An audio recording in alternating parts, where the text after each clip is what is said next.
Good afternoon and welcome to Rubbin Minds. My name is Isabella Adediji. Now, defection today, defection tomorrow, rising cost of living.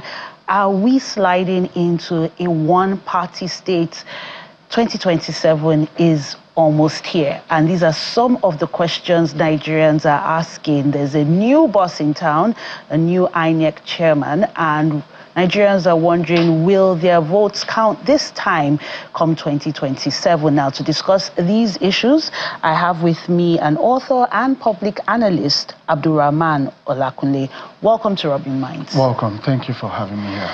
Now, we'll go straight into the conversation. I'm sure you've been seeing the wave of defections, and it almost begs the question, are politicians guided by political ideologies of the parties they join, or is this just the survival and I just want to guarantee my seat come 2027? Thank you so much. Thank you for asking that question. It's a question that many people have been asking. And one of the things that I think is happening is that the wave of defection that is happening is something that is worrisome, and many people are already scared to say that, are we in a one state, one political system? And that's, for those who don't understand what that means, it means that we're going to be in a place where there's going to be a little bit of kind of tyranny, where the political power and system will just be about maintaining power, not about delivering services and their promises. So what we need to look into, for example, the PDP that we have that are being in power for 16 good years, seeing their stakeholders, the founding fathers, already defecting, going to other political parties, that is worrisome. So with that, we won't have that balance, that check and balance that is supposed to happen in our polity. But we believe that if they all come back together and restructure themselves, build their ideologies, and see that, okay, what this is going to be, not just an access card for them to just get power, but something that is a platform that is going to be for reform and policy that is going to affect ordinary people. So I think with that, yes, we are good to go. So you mentioned the PDP, but there are several other political parties that form the opposition. How would you rate the opposition and what they are doing in light of the rising cost of living, the harsh economic realities? Surely one would think that at a time like this, the opposition's voice would be strongest. And even if we see governors from the PDP defecting, what about other political parties?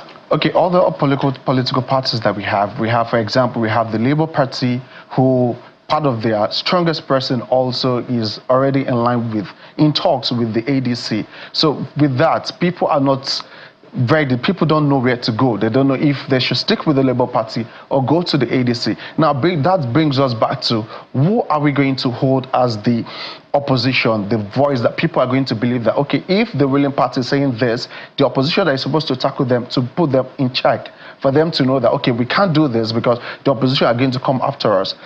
Because the country that we are emulating, America, they have the Republican and the Democrat. And over there, it's hard for you to hear that a Republican is coming to become a Democrat, and a Democrat is becoming a Republican. So if we can, as Africa, as Nigerians, have a political system that's going to be so solid and strong, just as the APC were when they were the opposition, when they were there fighting the Jonathan administration, when fuel price just increased a little bit, they had a protest and everything. And the current President Bola Ahmed Tinubu, when he was there during the Nadeko season, he was there fighting the tyrannical system of government that we have, then did everything to make sure that we bring democracy. And now we have democracy, and democracy is begging to come back to life and having that system where we will know that, okay, we have choices to choose rather than just one person that is favorable. So I think with that, we're good to go. I like the line you use, that democracy means we have choices, we have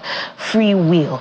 So what if the politicians, the governors, the people who are defecting are just exercising their free will and moving to a party they now have a belief in?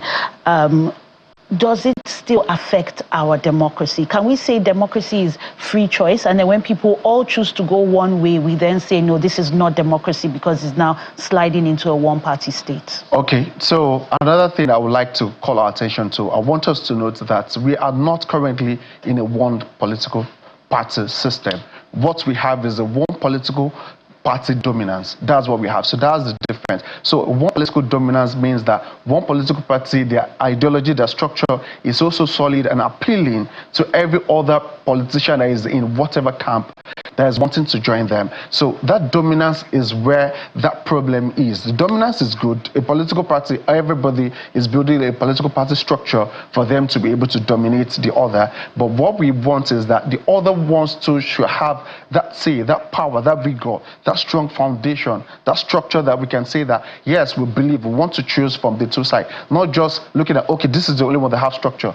PDP that we should have gone with doesn't have a structure. Labour Party, we already have the presidential candidates already with ADC, and we don't know where to stand. So what we have, like I said, is still one political dominance, not really one particular political system that we have. So that realignment is what we are looking for, and we believe that if other people do their homework well, they should be able to come out and we should have a level playing field. So this dominance, let's say we have 90% domination. The 10% that are left to do the opposition, to do the checks and the balances, to stand on the side of the people and question some of the things going on. What should they be doing now? 2027 is very close. What kind of move should we be seeing from the opposition? Okay, so one thing that we would encourage the opposition to do is for them to go back to the drawing board. Now they still have time. They have 2026 to work with. So go back to the drawing board, see what is wrong with their system. What is that thing that is making people to leave us? What is that thing that we need to do to build back the trust of the people? Because we, the ordinary citizens, we are the people at their mercy. We are the people that are going to be affected most. Because many of them, even if we like it or not, they are all comfortable in their own way.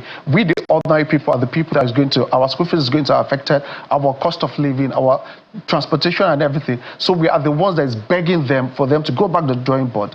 Go back to the drawing board, see how they can reform all those things and take back their glory. If they can have that, have a strong power and will to have a voice. If we trust them enough, we can see and consider them. But if they are still in this disarray of fighting themselves and not having a particular structure, believe you me, I'm scared of the future. I'm scared of what is going to happen, because if you have a political system, a political party that have like 26, 27 states under their control, and the other parties are just having dissenting voice, not a structured one voice that we can count on, definitely we are going to have a problem. So let them go back to the drawing board, see where they can meet, see where they can agree on, and let's have a level playing field where we will have the free will to choose. I feel like when we point at, in this case, the opposition, we still are pointing at ourselves. And that brings me to the question of the office of the citizen. Why are we putting that responsibility on an opposition that is quite busy in cross-carpeting and moving from one political party to the other to serve their interests?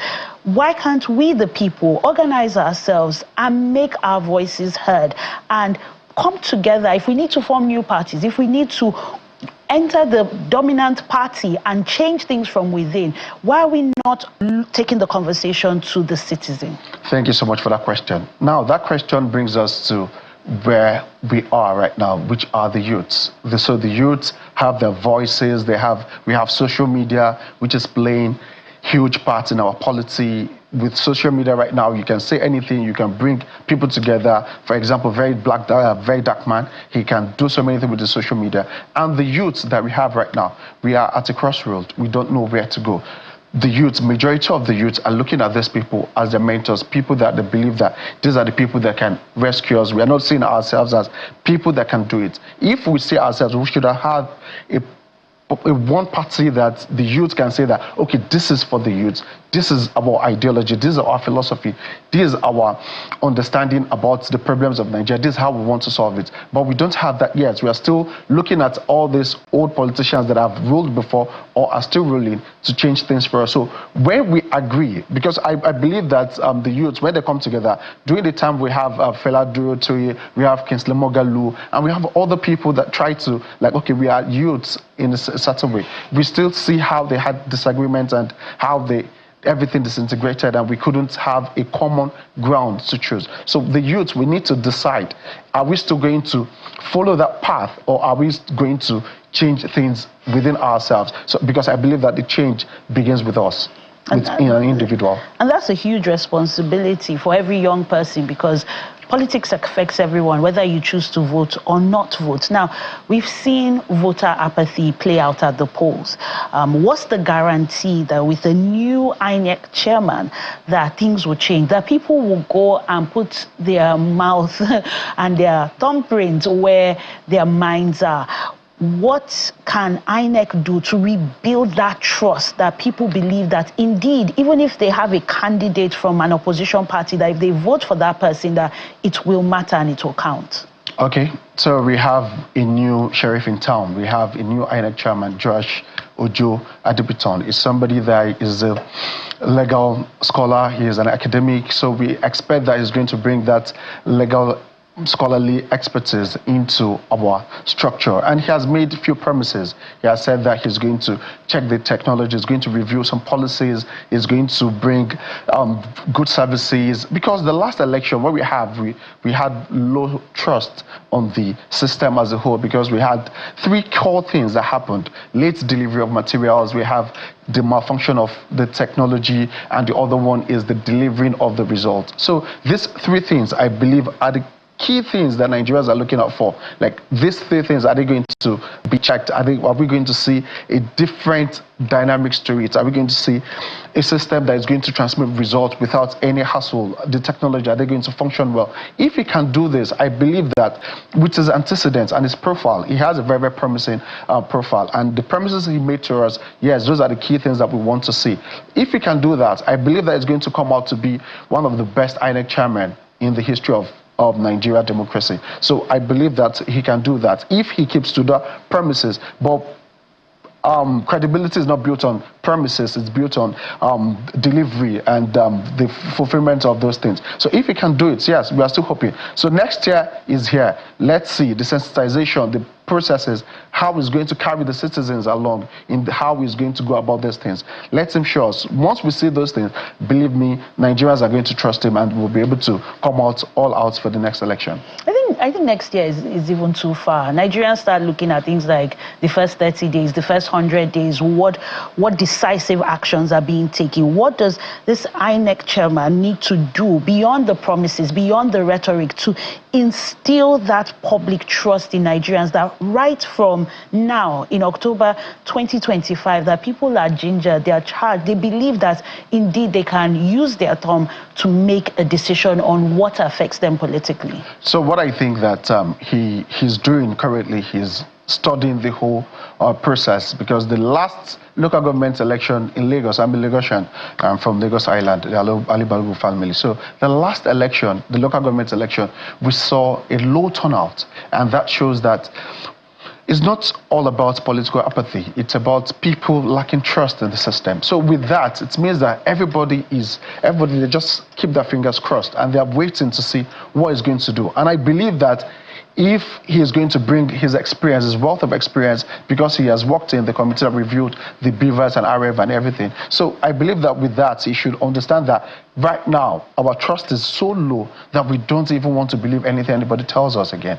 So if he can come out and carries us along, sensitize the youth, sensitize everybody, this is what it's going to be, this is what I'm going to bring, this is how it's going to work. Let us know, not that we'll go to the polling units, that's where we'll now be having the understanding of how the thing wants to work. Let all these things comes out. How's the budget? The transparency also needs to be known. We need to be transparent. He needs to be transparent for us to trust him, because if transparency is not there, we don't understand the procurement, the technology, everything, it's still going to be low. But if he's transparent enough, opens up to the youth, to the public, to the general public, I believe that, yes, he's going to do very, very well, I believe. And as we bring this conversation to a close, we must touch on the rising cost of living, the hardship, the economic realities that Nigerians have been experiencing for, say, the past 2 years. How much of a force, or how much of momentum will that bring in shaping who ends up leading us? Will that be a factor? Will Nigerians vote based on their stomachs being empty or full? Okay, there are two things involved. So one is we can look at it from this angle that, oh, people are hungry. During the election, they're going to give them 5,000, 10,000 naira, and they'll choose anybody that gives them money, and one day we can rise and that's all. We can also look at it from this other angle where hunger pushes people for people to take politics as a survival institution, not just about, okay, anybody wins. No, the hunger that I felt for the past 2 years or 3 years or 4 years, now I'm going to be very, very keen on this process and see who is going to be.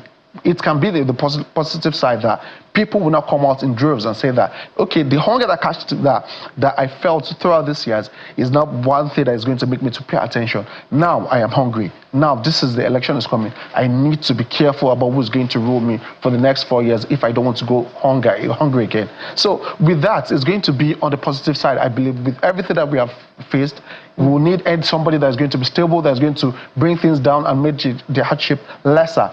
According to what we need to say this, the current president, the reforms, yes, on papers are very, very good. He has done so many things that people feel that, okay, yes, this is the right processes to bring back the economy to a stable sound. To jump in there, thank you so much, Abdurrahman Olakule. And only time will tell how people will actually vote based on hunger. Thank you. Thank you, ma'am.